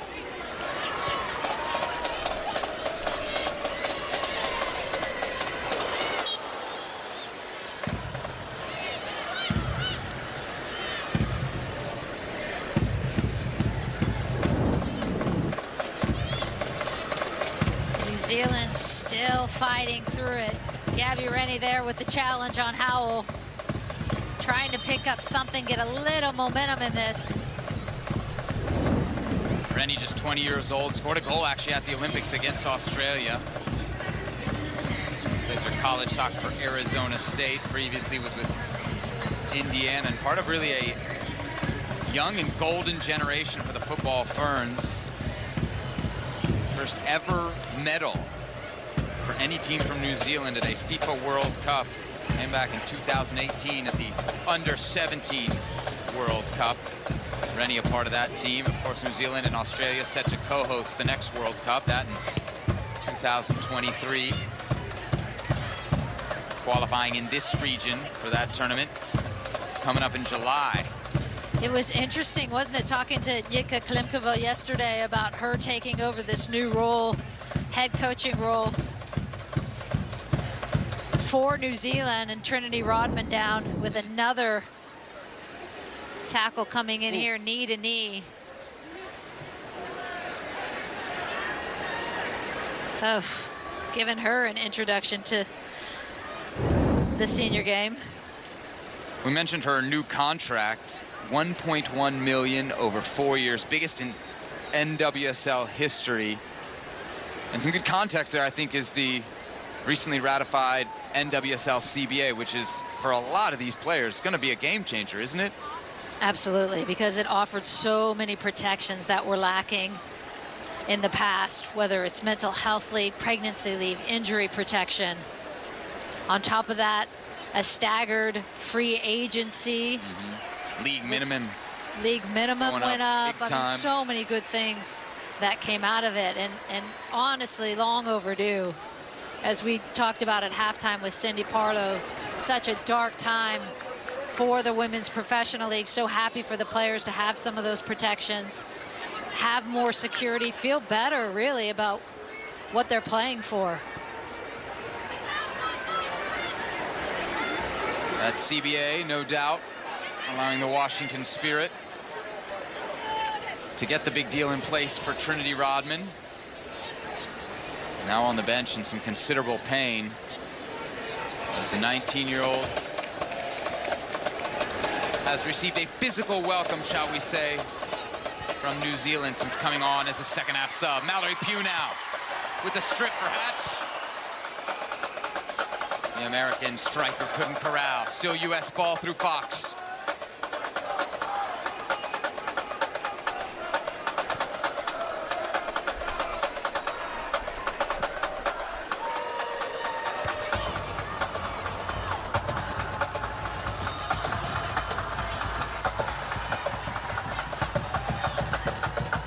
A win here would at least momentarily move the United States into first place at the 2022 SheBelieves Cup. That could change by the end of the day. Iceland right now sitting on 3 points after their opening win against this New Zealand side. They'll play the Czech Republic at 6 p.m.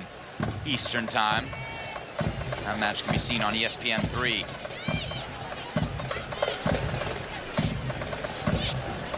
Ashley Hatch, the only American on the score sheet today. 3 first-half own goals from New Zealand, all credited to Michaela Moore. Pugh, Pugh, Pugh! Firing wide at the near post. Again, though, Mal Pugh getting herself into good positions. Showed up on that left side, winning a ball earlier, now popping up on the right, so lively. I thought she also looked very lively against Czech Republic, picking up balls as well.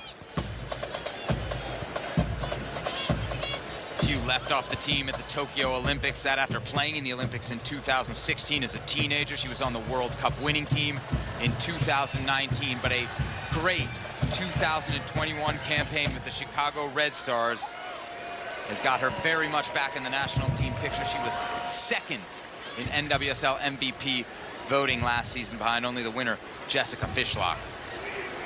And not surprisingly, talked about her taking some pressure off herself, which every young kid watching out there, I hope they hear, just enjoying the game again. Stop thinking about outcomes and results and just played. She said, as soon as I did that, the joy came back to the game.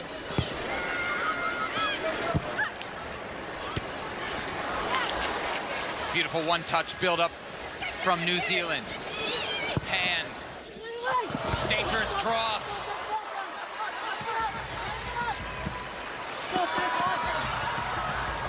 Looked like Sofia Huerta in there. Such a good clearance by Sofia Huerta, because again, as we talked about in the first half with those 3 own goals, when you're running back towards your own goal, it can be sometimes so hard to get your body in a position to change, shift, and actually head it out of bounds or away from pressure. There you see the live table. Right now, the United States in first. They've won 4 of the first 6 editions of the SheBelieves Cup. Here we are in year 7. As we mentioned, Iceland and Czech Republic next on the dance card from Dignity Health Sports Park. Still plenty of time to go here. The United States would like a 5th.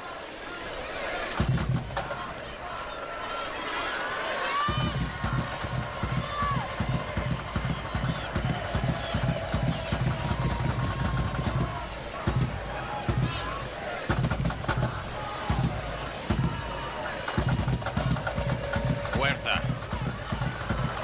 had Pugh.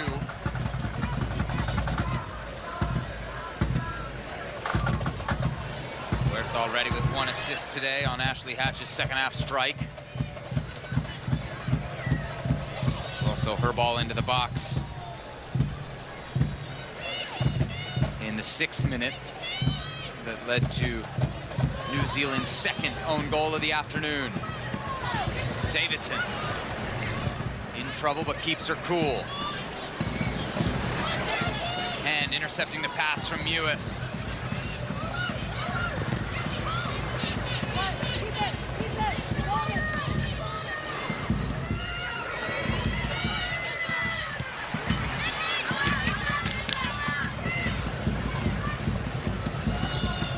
US confident, building out of the back despite the New Zealand pressure. It's opened up some space. Huerta for Pugh.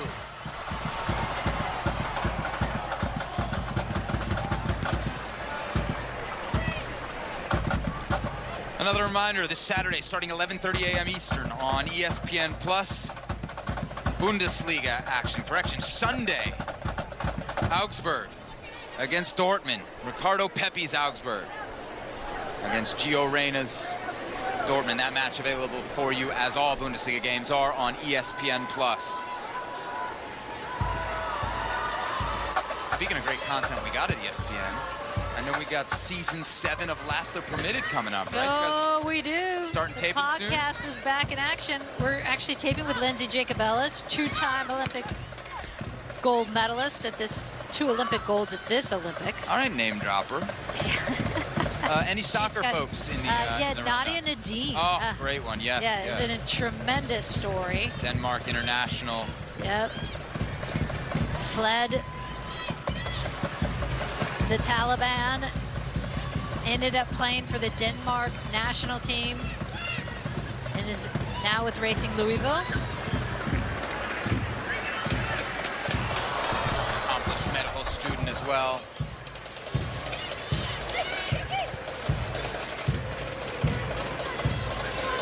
Yeah, that should be a fascinating interview. Her life story is is certainly one.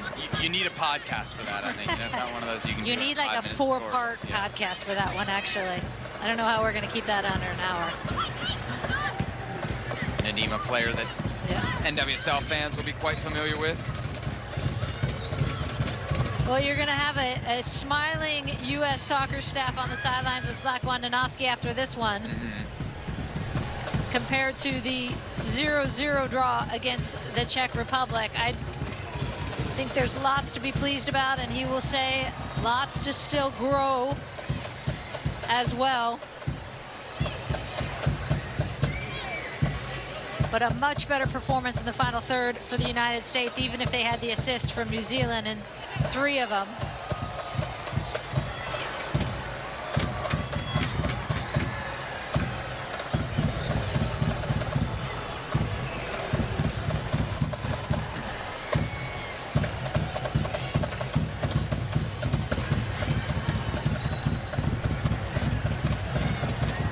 Powell finds her way into the attack.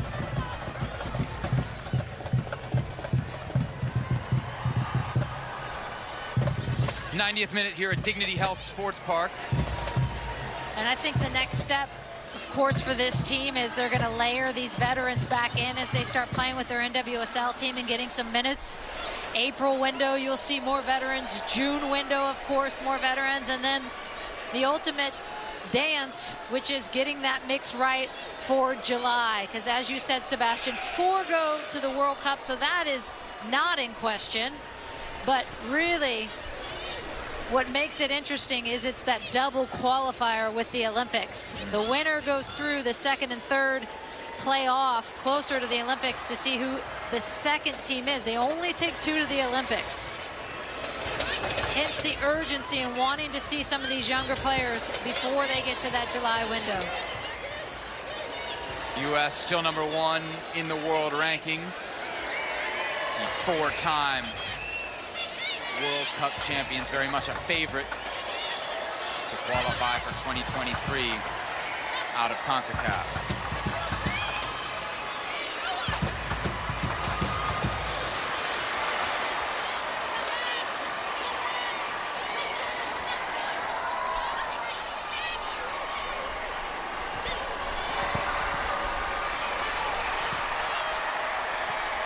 New Zealand not giving up.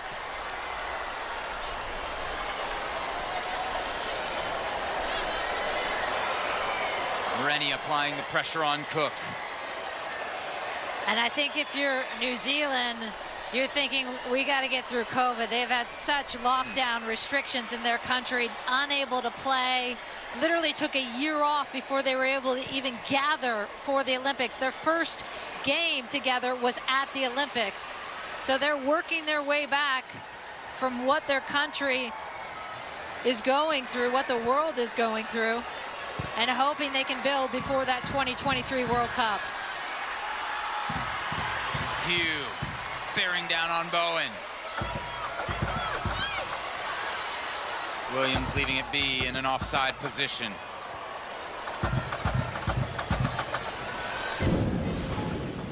Let's take a look at the impact performance tonight, brought to you by Deloitte. Comes on this play from Ashley Hatcher, goal in the second half. There's Hatch finding a little seam. Sofia Huerta on that right side. A lot of options in the box there. Hatch the one to get on the end of it. Hatch 3 goals in her last 3 games played. The U.S. women's national team. If there's going to be a battle for that #9 spot, count Hatch in. Here she is ahead for Pugh. Pugh in a foot race. Pugh one-on-one. Pugh! Pugh! Pugh! Mallory Pugh makes it 5!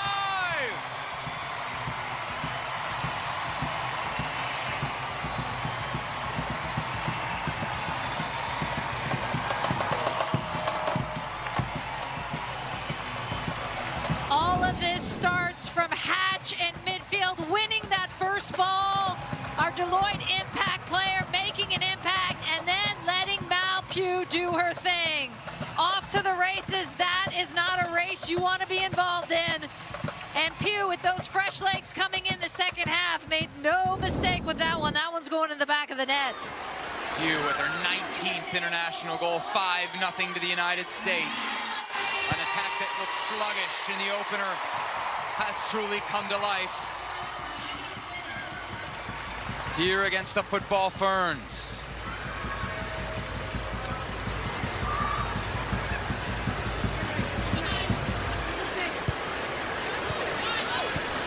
It's the little things, Sebi, battling for that ball in midfield, getting it, and then it's Pugh off, but it's Hatch who started that one as well.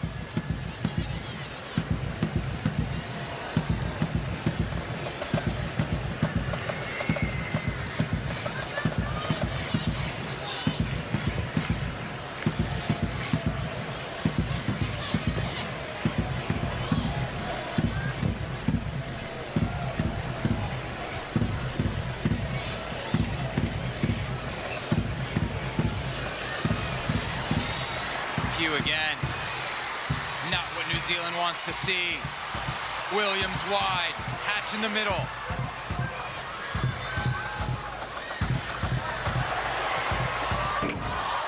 Another own goal, no! Off the post and Hatch put it over the bar.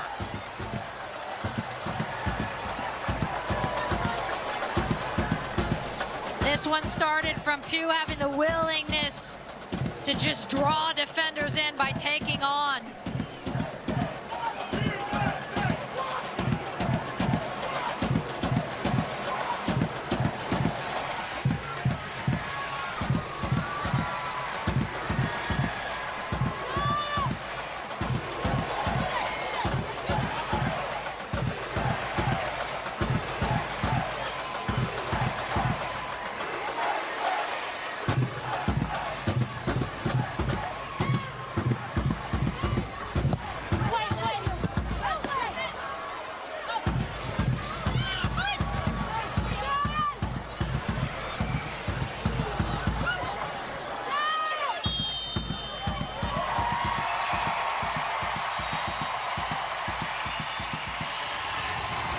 There it is, the final whistle. The United States 5-0 winners over New Zealand in the second of 3 at the 2022 SheBelieves Cup. 3 own goals for the Football Ferns, the story of the first half. Second half strikes from Ashley Hatch and Mallory Pugh added to the damage. Julie, after what we saw Thursday night, a marked difference here on this Sunday afternoon. There will be a lot of smiles after this one comparatively. You could see the angst over that 0-0 draw against the Czech Republic. And there is Michaela Moore. Your heart goes out to her on the sidelines with that first half. And you saw a lot of the U.S. players going straight to Rebecca Stott and giving her a big hug, and only her second appearance coming back from her fight with cancer. Maria Belén Carvajal, the center ref from Chile today, oversaw the proceedings as the United States picked up a dominant victory. Plenty more to come from here at the SheBelieves Cup as the United States runs roughshod over New Zealand.